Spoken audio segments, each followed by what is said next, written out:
Good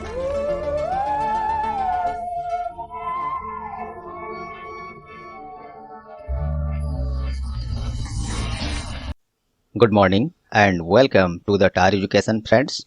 टार Education के daily current affairs class में मैं प्रकाश कुमार आप सभी का स्वागत करता हूं। आज है 10 अगस्त 2021। देखेंगे अब तक के सभी महत्वपूर्ण करंट अफेयर्स जो आपके आगामी सभी परीक्षाओं के लिए अति महत्वपूर्ण होंगे। साथ में देखेंगे ज़्यादा से ज़्यादा एक्स्ट्रा फैक्ट्स जो आपको औरों से आगे रखेगा। इस क्लास का PDF आप टार एजुकेशन के वेबसाइट से तथा इन सभी सोशल मीडिया प्लेटफॉर्म से भी डाउनलोड कर सकते हैं। सभी का लिंक डिस्क्रिप्शन बॉक्स में दिया हुआ है। प्रश्न हिंदी इंग्लिश दोनों में है। आपसे आग्रह है कि क्लास अंत तक अटेंड करें, तभी आपको इस क्लास का महत्व पता चलेगा।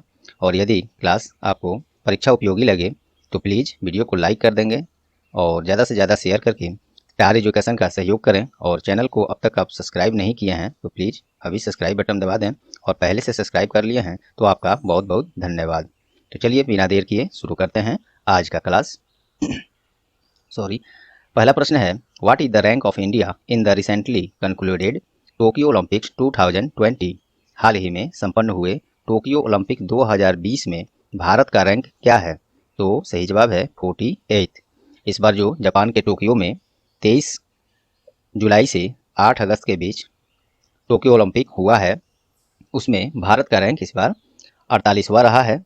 देखिए इससे संबंधित कुछ फैक्ट्स जो काफ़ी महत्वपूर्ण है। इस बार के ओलंपिक से जितने भी प्रश्न आपके एग्जाम्स में बन सकते हैं वो मैं यहाँ बना दिया हूँ, जो कि आपको दोबारा कहीं ढूंढना नहीं पड़ेगा। देखिए, भारत 1 स्वर्ण 2 रजत 4 कांस्य पदक सहित कुल 7 पदक जीता है, और इसी 7 पदकों के बदौलत 86 देशों की सूची में 48वें स्थान पर रहा है। और देखिए, ये जो इस बार टोक्यो ओलंपिक 2020 जापान के टोक्यो में हुआ है, हालांकि ये 2020 का संस्करण है, लेकिन कोविड-19 के कारण इस 2021 में हुआ है। तो ये भारत की तरफ से इस खेल में सबसे पहली पदक भारोत्तोलन में मीराबाई चानू ने रजत पदक के रूप में हासिल किया था। और सबसे महत्वपूर्ण भारत के लिए गर्व की बात कि नीरज चोपड़ा भाला फेंक खेल में इस वर्ष हो रहे टोक्यो ओलंपिक में व्यक्तिगत रूप से भारत की तरफ से पहला और एकमात्र स्वर्ण पदक जीते हैं। कौन? नीरज चोपड़ा भाला फेंक में। और नीरज चोपड़ा हरियाणा के पानीपत जिले के खंडरा गांव के रहने वाले हैं। नीरज चोपड़ा से पहले व्यक्तिगत रूप से 2008 में जो बीजिंग ओलंपिक हुआ था उसमें अपने देश के शूटर निशानेबाज अभिनव बिंद्रा स्वर्ण पदक जीते थे।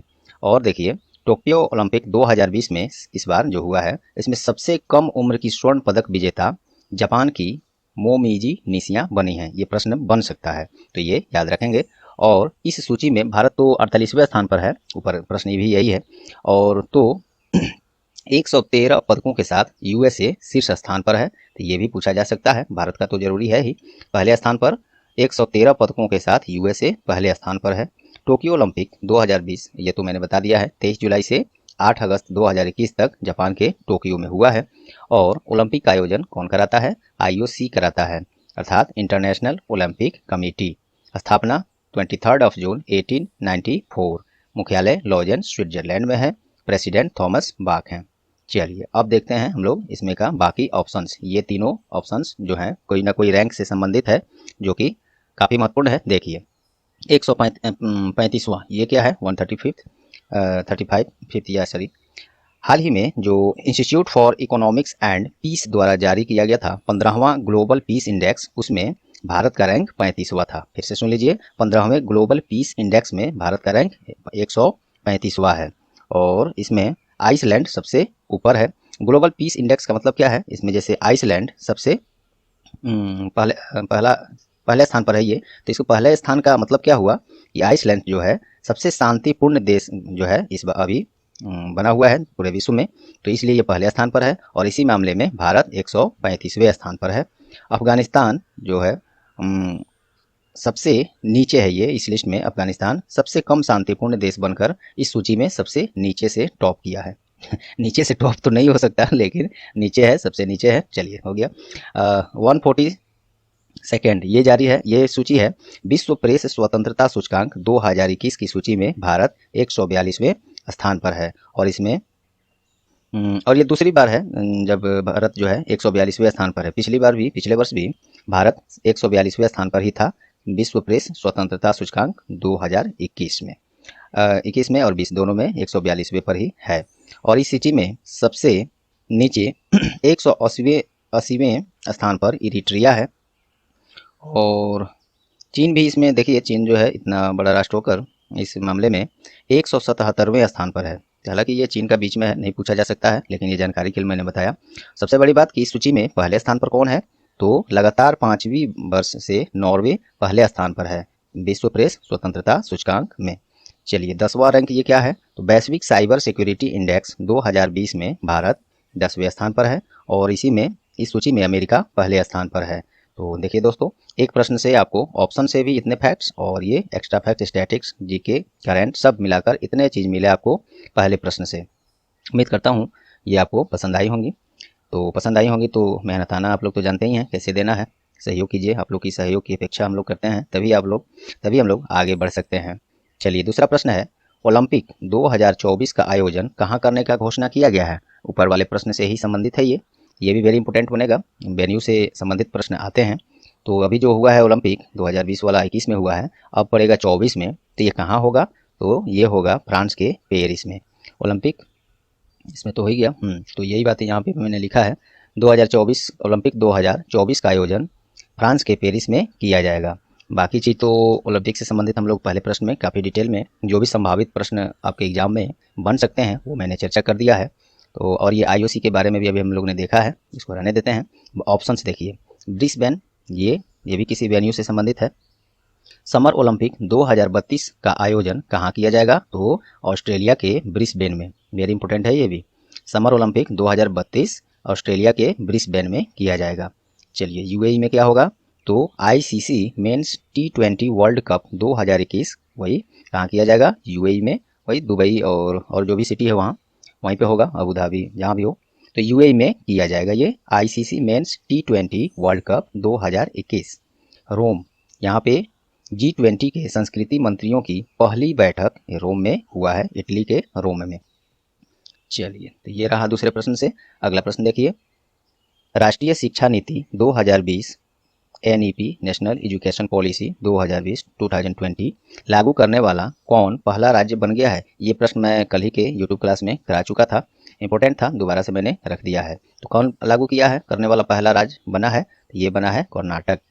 राष्ट्रीय शिक्षा नीति 2020 राष्ट्रीय शिक्षा नीति जो 1986 है उसी का स्थान लिया है। और इसमें क्या होगा, तो प्राथमिक शिक्षा से लेकर उच्च शिक्षा के साथ साथ ग्रामीण शहरी क्षेत्रों में बेहतर शिक्षा प्रणाली के साथ साथ व्यावसायिक प्रशिक्षण हेतु व्यापक ढांचा इसमें बनाया गया है। अभी केंद्रीय शिक्षा मंत्री कौन है, श्री धर्मेंद्र प्रधान हैं। इससे पहले रमेश पोखरियाल निशंक थे। चलिए कर्नाटक ने ये अपनाया है, पहला राज्य बन गया है, तो इसके बारे में देख लेते हैं। सॉरी दोस्तों, आज थोड़ा गले में प्रॉब्लम है, इसलिए बार बार पॉज ना किए हुए आ जा रहा है। कर्नाटक का राजधानी बेंगलुरु है और मुख्यमंत्री बनवारी बसवराज बोम्मई हैं, जो कि हाल ही में नए शपथ लिए हैं। ये इंपॉर्टेंट है, ये अलग से भी केवल। राज्यपाल थावरचंद गहलोत हैं, ये भी नए बने हैं। तो ये दोनों पद कर्नाटक के लिए नए हैं, आप लोग के लिए भी नया है एग्जाम के पॉइंट्स ऑफ व्यू से। चलिए बाकी ऑप्शन देखिए, उड़ीसा की न्यूज में है, तो उड़ीसा का राजधानी जो भुवनेश्वर है उसके बारे में एक न्यूज है कि 100% कोविड-19 टीकाकरण पूरा करने वाला भारत का पहला शहर भुवनेश्वर बन गया है। तो उड़ीसा का भुवनेश्वर इसके लिए न्यूज में है, भारत का पहला शहर बन गया है 100% कोविड-19 टीकाकरण करने के लिए। उत्तराखंड की न्यूज में है, तो अच्छा एक चीज़ और, इसमें मैं एक चीज़ और एक्स्ट्रा बताना चाहता हूँ। पहला शहर तो बन गया है भुवनेश्वर 100% टीकाकरण के लिए। एक गांव है, गांव भी है, भारत का पहला ऐसा गांव बना है जो वहाँ सभी वयस्कों का 100% जो एडल्ट हैं वहाँ उनका टीकाकरण कर लिया है। तो कौन गांव है वो, जम्मू कश्मीर के बांदीपुरा जिले में एक गांव है वेयान एक गांव है, वहाँ सभी वयस्कों को कोविड-19 टीकाकरण कर दिया गया है और ऐसा करने वाला वह भारत का पहला गाँव बन गया है। चलिए अब चलते हैं अगले ऑप्शन पे। उत्तराखंड की न्यूज में है, तो यहाँ पे उत्तराखंड सरकार ने राज्य का पहला ट्रांसजेंडर ID निर्गत किया है। ट्रांसजेंडरों के लिए भी ID निर्गत किया गया है और उसमें स्पेशल वालों का वो कैटेगरी होगा, सेक्सुअल कैटेगरी जो है। तो उत्तराखंड ये अपना पहला ट्रांसजेंडर ID निर्गत किया है। उत्तराखंड का राजधानी दो ठो है, एक है देहरादून विंटर सीजन के लिए, एक है गैरसेन समर सीजन के लिए। मुख्यमंत्री पुष्कर सिंह धामी नए बने हैं और राज्यपाल बेबी रानी मौर्य हैं। हो गया ये। असम, विश्व का पहला जेनेटिकली मॉडिफाइड रबर का पौधा लगाया गया है कहाँ? तो ये असम में। विश्व का पहला है, तो वेरी इंपॉर्टेंट है ये, विश्व का पहला जेनेटिकली मॉडिफाइड रबर का पौधा। जेनेटिकली मॉडिफाइड रबर का पौधा का मतलब हुआ आनुवांशिक रूप से संशोधित पौधा। तो ऐसा पौधा, रबर का पौधा लगाने वाला विश्व का पहला ये जगह बन गया। हम लोग के यहाँ तो ये राज्य हो गया असम, यहीं पे लगाया गया है। असम का राजधानी दिसपुर है। मुख्यमंत्री हिमंता बिस्वा शर्मा ये भी नए बने हैं। राज्यपाल प्रोफेसर जगदीश मुखी हैं। दोस्तों मैं ये जो बोल रहा हूँ ये चीज़ लिखने का, मैं इसका राइटिंग पैड हम लोग का एक है जो कि अभी वर्क नहीं कर रहा है, तो उसको सही कराया जा रहा है या नए के लिए ऑर्डर किया जा रहा है जल्द ही। तो आने पर जो भी मैं बोल रहा हूँ उसको मैं लिखते भी जाऊँगा, क्योंकि माउस से राइटिंग सही आएगा नहीं और उतना जल्दी लिखा भी नहीं जा सकेगा। तो इसलिए मैं लिख नहीं रहा हूँ, बोल रहा हूँ। और उसके से आप लोग को ज़्यादा दिक्कत तो मुझे उम्मीद है नहीं हो रहा होगा, क्योंकि सब कुछ आराम आराम से मैं आपको बोल रहा हूँ। आपको बस कैच करते जाना है, डेली अटेंड करना है क्लास, सब कुछ धीरे धीरे आपके जुबां पे हो जाएगा, जुबा के से। चलिए, तो ये सभी ऑप्शन हो गए। अगला प्रश्न देखिए, हाल ही में केंद्र सरकार ने कैबिनेट सचिव का कार्यकाल बढ़ा दिया है। कौन है अभी कैबिनेट सचिव? तो वो हैं राजीव गौबा। काफ़ी समझिए तो ये बहुत बड़ा एक पद है कैबिनेट सचिव का होना, इतना बड़ा रैंक होगा इनका आईएएस जब बने होंगे। तो राजीव गौबा अभी कैबिनेट सचिव हैं। और चलिए बाकी ये देखिए, पहले बहुत इंपॉर्टेंट, ये तो प्रश्न इंपॉर्टेंट है ही कि कैबिनेट सचिव कौन है, तो राजीव गौबा हैं, इनका कार्यकाल बढ़ा दिया गया है। जितने भी भारत केंद्र सरकार में वैसे तो सचिव हर मंत्रालय हर विभाग के होते हैं, लेकिन सबसे महत्वपूर्ण जो 2-4 सचिव हैं जो कि एग्जाम्स में पूछे जाते हैं, उसका कलेक्शन मैं यहाँ पे लाया हूँ। देखिए, तो ये तो हो गया, अगले एक वर्ष के लिए इनका कार्यकाल बढ़ा दिया गया कैबिनेट सचिव का। अब देखिए यहाँ पे कुछ महत्वपूर्ण सचिव जो हैं उनके सूची निम्न प्रकार से हैं। पहला है कैबिनेट सचिव जो कि राजीव गौबा है ही। रक्षा सचिव कौन है? अजय कुमार। विदेश सचिव कौन है? हर्षवर्धन श्रृंगला, श्रृंगला नहीं श्रृंगला होगा यहाँ पे। और वित्त सचिव टीवी सोमनाथ हैं। और गृह सचिव अजय कुमार भल्ला हैं। तो उम्मीद करता हूँ ये आप लोग स्क्रीनशॉट ले लीजिए जरूर, वेरी इंपॉर्टेंट है ये सब। चलिए अब बाकी ऑप्शन देखते हैं। दीपक दास, ये कौन है? तो हाल ही में लेखा महानियंत्रक के पद पर नियुक्त किए गए हैं दीपक दास। और इसी के साथ ये भी जान लीजिए, controller and auditor general CAG अभी कौन है? तो जीसी मुर्मू हैं। ठीक है, इसको लिखित में देख लीजिए आपको, क्योंकि दोनों पोस्ट एक ही विभाग से संबंधित है। चौथा प्रश्न का ए देखिए, लेखा महानियंत्रक के रूप में दीपक दास को नियुक्त किया गया है। और कंट्रोलर एंड ऑडिटर जनरल अभी जीसी मुर्मू हैं, जो लद्दाख के पहले उपराज्यपाल यही थे। चलिए, सीजीए अर्थात कंट्रोलर जनरल ऑफ अकाउंट्स, यही है लेखा महानियंत्रक, उसी के बने हैं दीपक दास। चलिए अगला देखिए ऑप्शन, मिनी आईपी, ये कौन है? तो हाल ही में एलआईसी के प्रबंध निदेशक के रूप में नियुक्त की गई हैं मिनी आईपी। और एलआईसी के बने हैं, एलआईसी का अभी चेयरमैन कौन है? तो एमआर कुमार हैं। और उनका कार्यकाल अभी हाल ही में बढ़ाया गया है। और मिनी आईपी ये तो एलआईसी के प्रबंध निदेशक अर्थात मैनेजिंग डायरेक्टर नियुक्त की गई हैं। डॉक्टर धृति बनर्जी, ये कौन है? तो ये हाल ही में भारतीय प्राणी सर्वेक्षण अर्थात जूलॉजिकल सर्वे ऑफ इंडिया की पहली महिला निदेशक बनी हैं, डॉक्टर धृति बनर्जी। चलिए अगला प्रश्न देखिए, हाल ही में किस दिन नागासाकी दिवस मनाया गया? तो ये मनाया गया है 9 अगस्त को। हालांकि इसका चर्चा मैं 6 अगस्त को ही कर दिया था, क्योंकि उस दिन हिरोशिमा दिवस था। दोनों संबंधित एक ही जगह से है। तो नागासाकी दिवस 9 अगस्त को मनाया गया। क्यों? तो 9 अगस्त 1945 को जापान के नागासाकी शहर पर अमेरिकी सेना के द्वारा परमाणु बम गिराया गया था, जिसमें लाखों लोगों की मृत्यु हुई थी। और वो जो बम गिराया गया था, उस बम का नाम फैट मैन रखा गया था।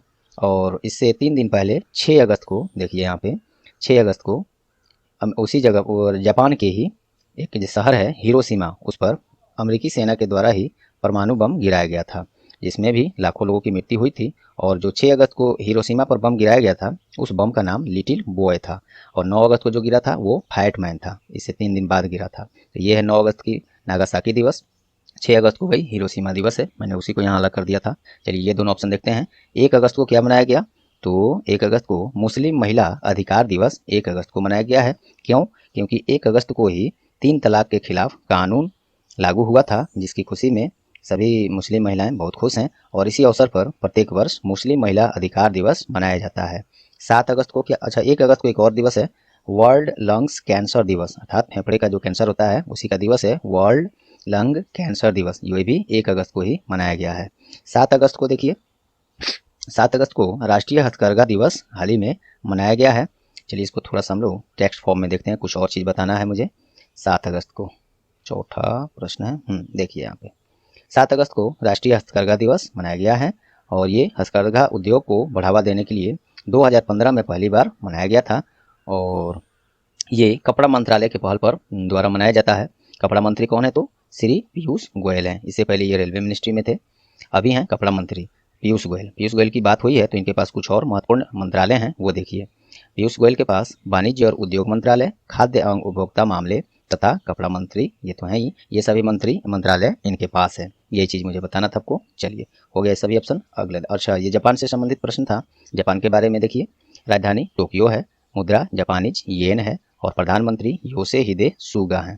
चलिए नेक्स्ट देखिए, हाल ही में किसे पुनः राष्ट्रीय महिला आयोग NCW की अध्यक्ष नियुक्त किया गया है, अर्थात उनका कार्यकाल बढ़ाया ना समझिए। तो ये कौन है, किसे बनाया गया? रेखा शर्मा को राष्ट्रीय महिला आयोग का अध्यक्ष रेखा शर्मा। अगले 3 वर्ष के लिए इनका कार्यकाल बढ़ा दिया गया है और राष्ट्रीय महिला आयोग महिला एवं बाल विकास मंत्रालय के अंतर्गत आता है। अभी कौन है महिला एवं बाल विकास मंत्री? स्मृति जुबिन ईरानी है। ये पहले कपड़ा मंत्री थी, अब है महिला एवं बाल विकास मंत्री। चलिए बाकी ऑप्शन देखिए, राकेश अस्थाना, इनको हाल ही में दिल्ली पुलिस कमिश्नर के रूप में नियुक्त किया गया है, दिल्ली पुलिस आयुक्त हिंदी में कहेंगे, तो ये राकेश अस्थाना।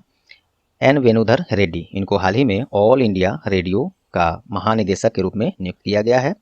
चलिए ऑल इंडिया रेडियो से संबंधित एक और चीज़ जानिए। 12 नवंबर 1947 को श्री महात्मा गांधी पहली और अंतिम बार आकाशवाणी भवन में गए थे। ये प्रश्न पूछा गया है कई बार। तो N Venudhar Reddy All India Radio के महानिदेशक बने हैं। के वेणुगोपाल, ये कौन है? तो ये भारत सरकार में अटॉर्नी जनरल हैं और इनका कार्यकाल इस बार फिर से बढ़ा दिया गया है 1 वर्ष के लिए। तो अटॉर्नी जनरल अभी कौन है? के वेणुगोपाल। अटॉर्नी जनरल ऐसे होते क्यों हैं, किस लिए होते हैं? तो ये भारत सरकार का मुख्य कानूनी सलाहकार होते हैं अटॉर्नी जनरल, तो वही हैं के वेणुगोपाल। उम्मीद करता हूँ ये आपको पसंद आई होगी सभी चीज़। चलिए अगला है, हाल ही में भारत और UAE नौसेना के बीच कौन सी युद्धाभ्यास किया गया है? तो ये किया गया है जायद तलवार। ये युद्धाभ्यास भारत और UAE के बीच में, इंडिया और UAE के बीच में किया गया है। UAE के बारे में देखिए, UAE यूनाइटेड अरब एमिरेट्स या हिंदी में संयुक्त अरब अमीरात। राजधानी अबू धाबी है और करेंसी UAE दिरहम है और क्राउन प्रिंस यहाँ पे शेख मोहम्मद बिन जायद अल नहयान है और यहीं पे UAE में ही T20 ICC वर्ल्ड कप 2022 किया जाएगा, ऊपर हम लोग ने देखा था। चलिए इंडियन नेवी भी इसमें शामिल हो रही है, उसके बारे में देख लेते हैं। इंडियन नेवी का, अपने भारतीय नौसैनिक का नेवी का स्थापना 26 जनवरी 1950 में नौसेना प्रमुख करमबीर सिंह हैं, उप प्रमुख SN घोरमड़े हैं, ये 2-4 रोज पहले बने हैं और नौसेना दिवस 4 दिसंबर को। चलिए बाकी ऑप्शन हो गया ना? नहीं हुआ। बाकी ऑप्शन देखिए, कॉर्पेट, ये क्या है? तो ये भी एक अभ्यास है, भारत और इंडोनेशिया के बीच नौसैनिक अभ्यास है कॉर्पेट। चलिए, और इसका ये 36वां संस्करण था, भारत इंडोनेशिया के बीच कॉर्पेट। इंद्र 2021, ये भारत और रूस के बीच अभ्यास, सैन्य अभ्यास है, तो ये याद रखेंगे, भारत और रूस के बीच सैन्य अभ्यास इंद्र 2021। और वरुण 2021 या वरुण 2021 बोलिए, तो ये भारत और फ्रांस के बीच नौसैनिक अभ्यास है, वरुण 2021। सभी ऑप्शन हो गए। चलिए दोस्तों, यहाँ तक हम लोगों ने MCQ फॉर्म में देखा, 7 क्वेश्चन है, हमको लगता है 70 के आसपास पॉइंट्स हम लोग अलग से भी देख चुके होंगे। तो चलिए अब यहाँ से अभी भी कुछ महत्वपूर्ण प्रश्न हैं, आप बने रहें, सभी वेरी इंपॉर्टेंट्स हैं नीचे। यहाँ से हम लोग विद एक्स्ट्रा फैक्ट्स स्टैटिक्स के साथ वन लाइनर फॉर्म में फटाफट अंदाज में देखेंगे। चलिए, हाल ही में किस राज्य की IT विभाग ने AI गेम चेंजर पुरस्कार जीता है? तो तेलंगाना का वो IT विभाग है। तेलंगाना का राज्य का सूचना प्रौद्योगिकी, इलेक्ट्रॉनिक्स तथा संचार विभाग ने नेस्कॉम का AI गेम चेंजर पुरस्कार जीता है। AI यहाँ पे आर्टिफिशियल इंटेलिजेंस है। चलिए, नेस्कॉम का ये पुरस्कार है, जीता है तेलंगाना का IT डिपार्टमेंट ने। नेस्कॉम के बारे में देखते हैं। नेस्कॉम का फुल फॉर्म देखिए, national association of software and service companies. स्थापना 1 मार्च 1988 और इसका मुख्यालय न्यू दिल्ली है। तेलंगाना की बात हुई है, उसके बारे में देखिए, राजधानी हैदराबाद, मुख्यमंत्री के चंद्रशेखर राव और राज्यपाल तमिलिसाई सौंदरराजन। अगला प्रश्न है, हाल ही में किस दिन विश्व भर के स्वदेशी लोगों का अंतर्राष्ट्रीय दिवस मनाया गया? ये मनाया गया है 9 अगस्त को। इसको विश्व आदिवासी दिवस के रूप में भी जाना जाता है, तो आपको दोनों में से कोई भी पूछे 9 अगस्त होगा। और इसका थीम रहा है leaving no one behind, indigenous people and the call for a new social contract. और ये क्यों मनाया जाता है? तो दुनिया की स्वदेशी आबादी के अधिकारों की रक्षा और उनकी उपलब्धियों को पहचानने के लिए मनाया जाता है। यह दिवस संयुक्त राष्ट्र के पहल पर मनाया जाता है। तो देखिए उसके बारे में, यूनाइटेड नेशन का स्थापना 24 अक्टूबर 1945, मुख्यालय न्यूयॉर्क है और सेक्रेटरी जनरल एंटोनियो गुटेरस हैं। चलिए अगला प्रश्न है, हाल ही में जाने माने एक अभिनेता का निधन हुआ है, क्या नाम है उनका? अनुपम श्याम। अनुपम श्याम, उनको फोटो मैं तो कलेक्ट किया था, लगा नहीं पाया, भूल गया मैं, सॉरी। फोटो नहीं तो लाया रहता तो आपको और ज़्यादा अच्छा उस पर याद रहता वो। अनुपम श्याम विभिन्न टीवी सीरियल जैसे मन की आवाज़, प्रतिज्ञा और हिंदी फिल्म जैसे स्लम डॉग मिलियनेयर, लगान जैसे फिल्मों में, सीरियलों में प्रशंसनीय किरदार के लिए जाने जाते थे अनुपम श्याम। चलिए अगला है, हाल ही में जारी पुस्तक the year that was not the diary of a 14 year old, ये किसके द्वारा लिखा गया है? तो ये ब्रीसा जैन, 14 वर्ष की एक लड़की हैं कोलकाता की, उन्होंने ही इस पुस्तक को लिखा है और इस पुस्तक का विमोचन अभिनेत्री शबाना आजमी ने किया है। तो ये जो 14 वर्षीय ब्रीसा जैन हैं जिन्होंने लिखा ये पुस्तक, जो कोविड-19 महामारी के दौरान फुल्ली लॉकडाउन पूरे अपने इंडिया में, वैसे तो पूरे विश्व में चल ही रहा था, अपने इंडिया की बात करें तो फुल्ली लॉकडाउन जब 2020 में किया गया था पूरे भारत में, तो उस समय जो स्थिति रही थी मजदूरों की, अन्य लोगों का, सभी लोगों का, गरीब और मध्यम सभी वर्गों का, तो जो वो दिनचर्या था, वो जो समस्या फेस करना पड़ा पूरे देश को, उसी के बारे में इन्होंने इस पुस्तक में चर्चा किया है। तो ये बुक याद रखेंगे, हो सकता है एग्जाम्स में आए, क्योंकि एग्जाम्स में आना होगा तो हो सकता है केवल इतना ही दे दे आपको या पूरा दे दे। तो ब्रीसा जैन ने लिखा है, अभिनेत्री शबाना आजमी ने इसको विमोचन किया है। चलिए ये प्रश्न है, ये प्रश्न मैं कल ही करा चुका हूँ यूट्यूब क्लास में, महत्वपूर्ण था तो रिपीट कर दिया हूँ, देख लीजिए। भारतीय रेलवे ने यात्रियों के लिए किस नाम से वन स्टॉप सॉल्यूशन लॉन्च किया है? तो ये किया है रेल मदद। भारतीय रेलवे ने यात्रियों की शिकायत, पूछताछ, सुझाव और सहायता के लिए रेल मदद नाम से वन स्टॉप सॉल्यूशन लॉन्च किया है। और ये सभी सुविधाएं एक ही जगह, जैसे वेब आधारित मोबाइल ऐप के द्वारा, एसएमएस के द्वारा, सोशल मीडिया के द्वारा और हेल्पलाइन नंबर 139 के द्वारा ये सभी सुविधाएं लिया जा सकता है। चलिए, भारत में सबसे पहली ट्रेन बॉम्बे के बोरी बंदर स्टेशन, रेलवे के बारे में कुछ हम लोग देख लेते हैं क्योंकि बात रेलवे से हुई है। तो देखिए, भारत में सबसे पहली ट्रेन बॉम्बे के बोरी बंदर स्टेशन से थाने स्टेशन के बीच 34 किलोमीटर की दूरी के लिए 16 अप्रैल 1853 में चलाई गई थी। रेलवे बोर्ड की स्थापना 1905 में, कई बार पूछा जा चुका है, ये सभी पूछा जा चुका है, ध्यान देंगे इस पर। भारत के पहले रेल मंत्री कौन थे? जॉन मथाई। और वर्तमान में केंद्रीय रेल मंत्री कौन है? अश्वनी वैष्णव, श्री अश्वनी वैष्णव। चलिए, तो ये रहा आज का। अब देखिए क्वेश्चन ऑफ द डे, हाल ही में टोक्यो ओलंपिक 2020 में भारत की तरफ से सबसे पहला, और यूँ कहें सबसे पहला और एकमात्र भी कहिए, स्वर्ण पदक जीतने वाला खिलाड़ी कौन है इस बार का टोक्यो ओलंपिक में? तो इसका जवाब कल कई दिनों से तो बता ही रहा हूँ, अब मुझे लगता है आज के क्लास में ऊपर भी मैंने बताया है, तो इसका जवाब आप लोग कमेंट बॉक्स में जरूर दें। तो चलिए दोस्तों, उम्मीद करता हूँ आज का क्लास आपको परीक्षा उपयोगी लगी होंगी। यदि हाँ तो प्लीज़ वीडियो को लाइक कर दें, ज़्यादा से ज़्यादा शेयर करके तैयार एजुकेशन का सहयोग करें। और चैनल पर आप नए हैं या चैनल को अब तक सब्सक्राइब नहीं किए हैं तो अभी सब्सक्राइब बटन दबा दें, और पहले से सब्सक्राइब कर लिए हैं तो आपका बहुत बहुत धन्यवाद। और बेल आइकन भी साथ में दबा दें जिससे आगे आने वाले सभी महत्वपूर्ण क्लास के नोटिफिकेशन आपको सबसे पहले मिले। तो चलिए, ये आज का क्लास, मिलते हैं अगले किसी महत्वपूर्ण क्लास में, तब तक के लिए goodbye, all the best.